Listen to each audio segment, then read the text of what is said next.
are now debt trapped. Billions of naira that were voted, what happened to them? Abuja to Lokoja Road is yet it's as if the job has been abandoned. Across this country, we don't have any road that is motorable. And we are talking of 2010 budget. The Minister of Works will explain this to us, Mr. President. We cannot sit here and be passing budget without any results. Today, Mr. President, people are no longer safe. People are now going by air. Even the air transport, going by air in this country is equally unsafe.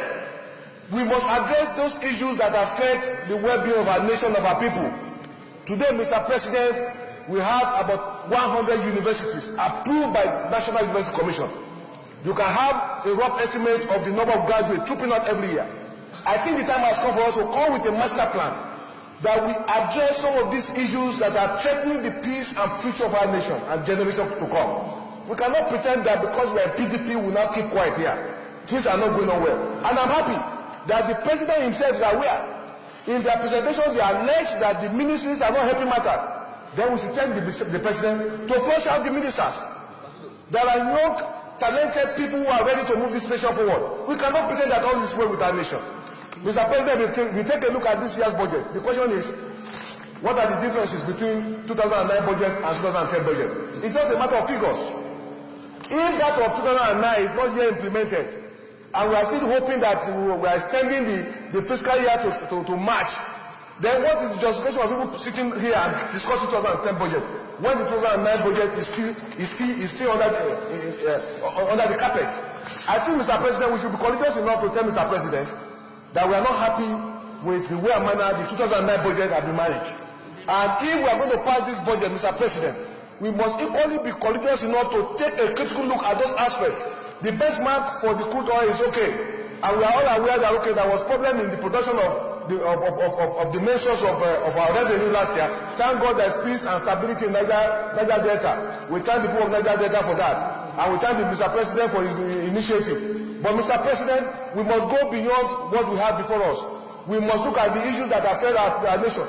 Power, Mr. President, I want to look at the situation where we have increased allocation for power. This is key to the socio-economic development of our nation. Power is not getting much. Last year, we made some impact in some aspects. The road sector, okay, there was some improvement in terms of the effort towards dredging the River Niger. It was awarded. Some dams and other construction. Okay, those are commendable. But that is just 2 sectors out of about 15 to 18 sectors that were unattended to.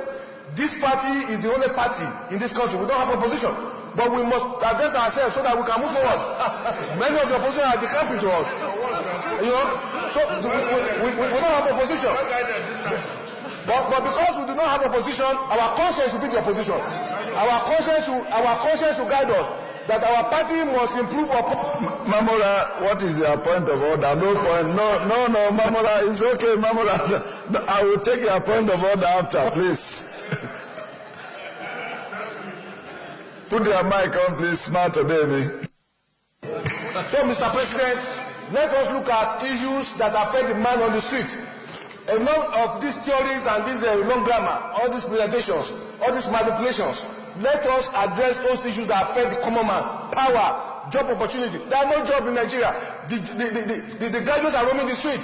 They are capable of disturbing our peace and disturbing our age. We must address those issues. Now that there is peace in Niger Delta, how many industries are springing up? The power sector is still down. So let us look at these figures. I want to see a situation where we address the issue of power sector. Let the Minister of Works get to understand that there cannot be any economic development once the roads are bad. I want to commend the President again that this year there were efforts towards the rail sector. But what happens to the billions of naira allocated for road construction in Nigeria? There are still roads in my area. Right from the days of Saudana, they have not been constructed, and they are vital to my people. Those roads are there. So what is happening to all these allocations for road construction in Nigeria? You cannot travel 30 minutes in any of Nigerian roads. You are not safe. Armed robbers are there because the roads are bad. Today they are talking of FEMA. FEMA is not effective any longer. We must address this matter. These are the issues that will move our nation forward. And we cannot pretend that all is well because we are in the party together and the country is almost getting stagnant. We cannot pretend. Let this nation move forward. And let the president flush out the ministers that are not ready to move who are not with his vision. That is when... Put on your mic, please. finally, Mr. President, I must confess that I took a look at the budget, but I must add that there are certain areas which I want to emphasize that the need for us as a Senate, as lawmakers, to exploit, and that is the issue of income tax, personal tax, property tax. Many of the people who own properties in Nigeria, and some of them are seated here, mansions, they are not paying any tax. People are not paying any tax on the properties. There are other areas that can be exploited. And until when we improve internally generated revenue, I've taken a look at the budget. There are the areas where we have to exploit are the areas that we improve. Well, the agents of the capitalists are against what I'm saying. Let us look at how to improve internally generated revenue. And one key area of improving internally generated revenue is to look at property tax in Nigeria. People are amassing, the rich are getting richer, the poor are getting poorer. Let us. Your mic is off again, Smart. Have you finished?